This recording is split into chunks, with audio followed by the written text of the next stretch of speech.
Is it tough to be on a label like Century Media, even though your sound isn't something that people would think of when they hear that label? Do you guys get pigeonholed unfairly?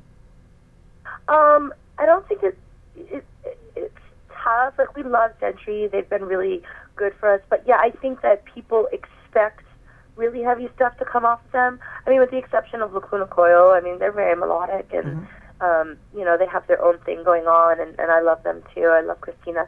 But I think, yeah, it definitely, maybe sometimes it gets a little bit challenging. I think they assume that we're a specific music because we're on a real heavy metal label, and we are a metal band, and we do have a lot of metal aspects to us, but we also have this whole other side, But I think that they do the best that they can, and they love us and support us, and we love them, and we just have to do our own thing and create our own path. And Century knows that, and they support us. So we just got to kind of, if people do pigeonhole us, just keep working hard, and eventually we'll create our own path and our own in this moment genre. So we don't have to worry about falling into everybody else's. Right. I hear a little bit of on the record too. I heard some kind of Eastern melodies. Are you inspired by music of other cultures? Yeah. I mean, I definitely am. I listen to all kinds of world music. I listen to like even Buddha, like chanting. I listen to all kinds of stuff, and I'm inspired by like Dead Can Dance. Lisa Gerrard is like my favorite singer in the entire world. She's beautiful. So I'm inspired by all kinds of stuff. But yeah, I'm always trying to kind of pull that, worldly things into the album, and I am going to try to do it on the next album too. So definitely that song, Her Kiss, is that the song you were talking about too? Yep, which I think is probably my favorite song on the record. Oh, thanks. We're playing that on this new tour we're about to do, which is exciting. So cool. Yeah, and I just like music, So I think not being afraid to mix different music things together is what makes it exciting. Mm-hmm. Mixing like a really heavy, sound, like riff going with like something you completely would never expect underneath it, and I think it's cool to cross those boundaries. Mm-hmm. Are you inspired by other things as well, other than music? Are you inspired by film or art that you encounter, or people in your life? Of course. I mean, that's what life is. So, I'm inspired all the time by everybody, my family, my son, my mother. I love art. I love Mark Ryden. I paint. I write poetry. I love movies. It takes me into a whole other world. So I just try to find myself being inspired by everything that I can, and pull everything I can to be inspired for music too, Do you think it's harder for a woman to be out on the road being a rock and roll star than it is for a man? Right. I don't think so. I mean, maybe once in a blue moon, because girls are a little bit more, they want to be cleaner than boys, mostly, like with their perfume and their makeup. And I definitely am a feminine girl. I'm not, but I've just learned how to do it. I know how to road dog. I know how to keep myself clean and feminine on the road. And I think that, but for the most part, it's the same thing. We're all people, whether or not our genitals are different. You know what I mean? Yes. Maybe it's that we're all just people, and I think maybe girls don't do it as much, but I've learned how to do it, and I think any girl who has a specific passion in that field can. Beyonce right. friggin' does it. She's a pop star. I'm sure her way is much different than ours. Seeing she's rich and all that, but I think if you love it, you just do it. Maybe sometimes I think I'm still having to.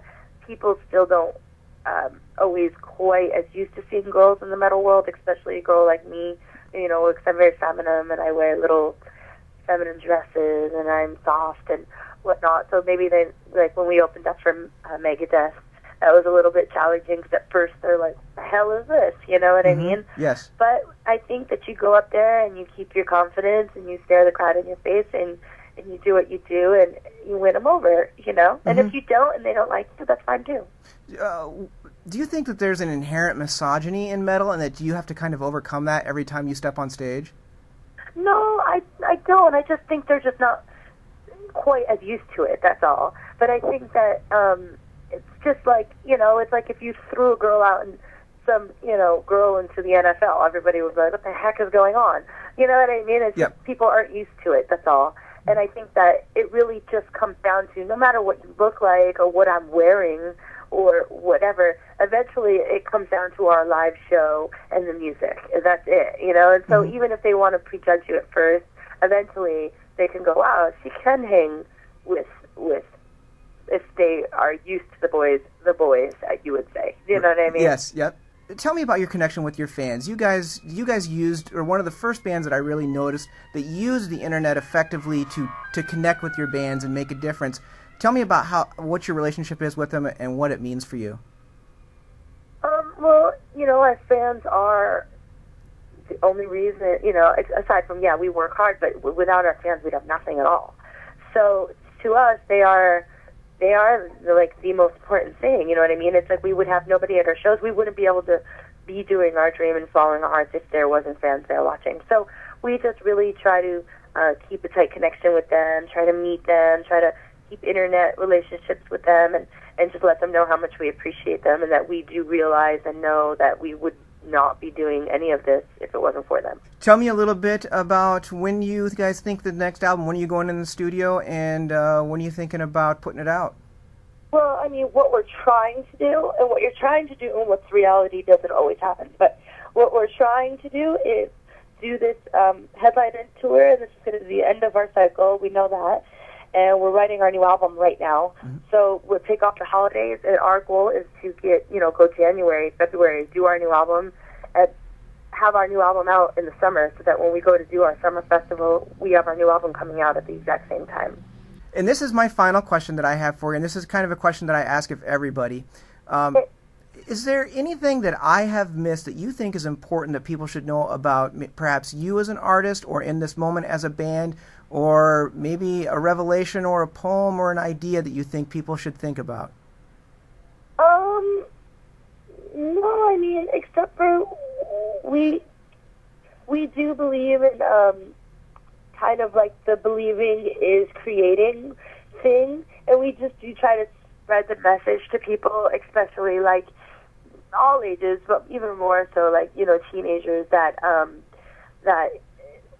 what you believe that you can be, is what you'll wind up being, and not to underestimate yourself. Like people are always believing, that things aren't possible, or how do I give you an example? Like somebody who drives by a house every day, say it's a mansion, a big huge house, and they say to themselves, that's not realistic. You can never have a house like that. That's where rich people live. That's not the real world. Versus the same, another teenager in the exact same place, or child who drives by that place every day and says, I'm going to own that house. There's nothing that's going to stop me, and why would anything stop me? That will be mine. So, that kid will probably own the house, and the other one probably never will because they never believed that they could from the beginning. Do you know what I mean? Yes. So we just try to spread that message to people. Yeah. Believe in yourself and to motivate yourself and create your own world. That's a great message. Yep. Thank you for taking the time to do this with me, and I look forward to sharing some rock and roll time with you next Friday in Waterloo. Okay, cool. We'll see you soon.